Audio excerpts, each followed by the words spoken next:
பூந்தவல்லி தனி தொகுதிக்கு வந்து திரும்ப இடைத்தேர்தல் அறிவிச்சா நம்ம கட்சி போட்டிடுமா?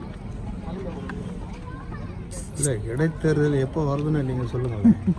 சப்போஸ் தேர்தல் அறிவிப்பு வந்தா இடைத்தேர்தலில் வர்றதுக்கான வாய்ப்பு இல்லை. அப்படியே இடைத்தேர்தல் வருதுன்னு சொன்னாக்கா நாடாளுமன்ற தேர்தலோடு சேர்ந்து வரணும்னு தான் எல்லாருடைய கணிப்பு.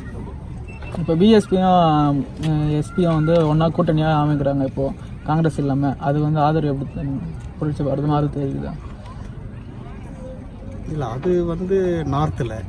இப்போ பிஎஸ்பியும் அவங்க சமாஜ்வாதியும் வந்து நார்த்தில் தான் உத்தரப்பிரதேச தான் பண்ணியிருக்காங்க கூட்டணி. இது தேசிய அளவில் கூட்டணி ஒன்றும் இல்லையே. தேசிய அளவில் கூட்டணி வந்து அவங்க மூன்றாவது அணின்ற மாதிரி தான் அது பேசிக்கிறாங்க. இருக்கலாம். மூன்றாவது அணின்றது அவங்க ரெண்டு பேரும் மட்டும் சேர்ந்தாக்க மூன்றாவது அணி ஆயிட முடியுமா? ஏன்னா இந்த பக்கம் நாயுடு ஒரு பக்கம் தனியாக இருக்கார், இந்த கூட்டணியில் இருக்கார். அதாவது காங்கிரஸ் தலைமையில் இருக்கிற தேசிய முற்போக்கு கூட்டணியில் இருக்கார். மூன்றாவது அணின்றது வேறு யார் இருக்கிறாங்க? மம்தாவும் அவங்க கூட தான் இருக்காங்க, மம்தா பானர்ஜியும். ஒரிசாவில் பட்நாயகம் அவங்க கூட தான் இருக்கார். தெலுங்கு தேசத்தில் சந்திரசேகர ராவும் அவங்க கூட தான் இருக்கார். அப்புறம் மூணாவது அணிக்கு எங்கே வாய்ப்பு? மூணாவது அணின்னு சொன்னாலே பிஜேபி தான் மூணாவது அணின்னு சொல்ல முடியும். இங்கே நீங்கள் எந்த கூட்டணி கூட இதே கூட்டணி கூட தொடருவீங்களா? தற்பொழுது நாங்கள் அதிமுக கூட தான் இருக்கிறோம். அதுக்கு பிறகு தேர்தல் அறிவித்த பிறகு எங்களுடைய கட்சி சார்பாக நாங்கள் பொதுக்குழு கூட்டி நாங்கள் எங்களுடைய முடிவை நாங்கள் மத்திய அரசு வந்து ஒரு 10% இடஒதுக்கீடு இப்போ வாங்கியிருக்காங்க. இது குறித்து உங்கள் கருத்து என்ன? இல்லை, அது வந்து ஆல்ரெடி ஏற்கனவே 69% இடஒதுக்கீடு இருக்குது, இந்திய அளவில் இருக்குது. மறுபடியும் ஒரு 10% வந்து அதாவது அது பிரதமர் உட்பட எல்லாருக்குமே தெரியும் அது வந்து சாத்தியப்படாதுன்னு. யாராவது ஒருத்தர் அதை கோர்ட்டில் ஸ்டே பண்ணாங்களோ அது நின்று போயிடும், அது கொடுக்க முடியாது.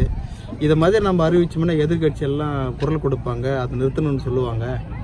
அப்படின்றதுனால பிஜேபி மோடியும் அமித்ஷாவும் எதிர்பார்க்குறாங்க. கேட்டாக்கா நாங்கள் கொடுக்குறது உங்களுக்கு தயாராக இருந்தால் அவங்க தான் கெடுத்துட்டாங்கன்னு அது மூலிமா அவங்க ஓட்டு வாங்கலான்ற மாதிரி இருக்குது. ஏன்னா இப்போ நார்த்தை பொறுத்தவரை வட மாநிலங்களை பொறுத்த வரைக்கும் பிஜேபிக்கு வந்து செல்வாக்கு குறைஞ்சிடுச்சு, மோடி அலை இப்போ இல்லை. ஆகவே மீண்டும் அந்த சூழ்நிலையை கொண்டு வர்றதுக்கான என்ன அதுக்கு வாய்ப்புன்னு அவங்க பார்த்தாங்க, இதை கையில் எடுத்திருக்காங்க. இது நடக்காதுன்றது அவங்களுக்கு 100% தெரியும். தெரிஞ்சது செய்கிறாங்கன்னா எதிர்கட்சி மேலே பழகி போடுறதுக்காக அது மூலிமா ஓட்டு வாங்கலான்னு. அப்படி இருந்தும் கஷ்டம்தான்.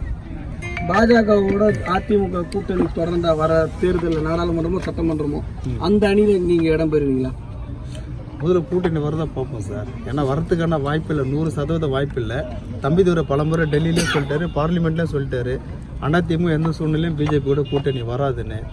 அந்த கூட்டணி வரணுன்றதுக்காகத்தானே இன்றைக்கி முதலமைச்சர் வந்து கொடநாடு தோட்டத்தில் காவலாளியை சாவடிச்சாங்க, அவர் தான் உடந்தன்னு சொல்கிறதுக்கு காரணம் என்ன? இவ்வளோ நாள் இல்லாமல் இன்றைக்கி மட்டும் அது ஏன் சொல்கிறாங்கன்னா பிஜேபி வந்து அதிமுக மிரட்டுறாங்க கூட்டணிக்காக. இதுதானே. நன்றி.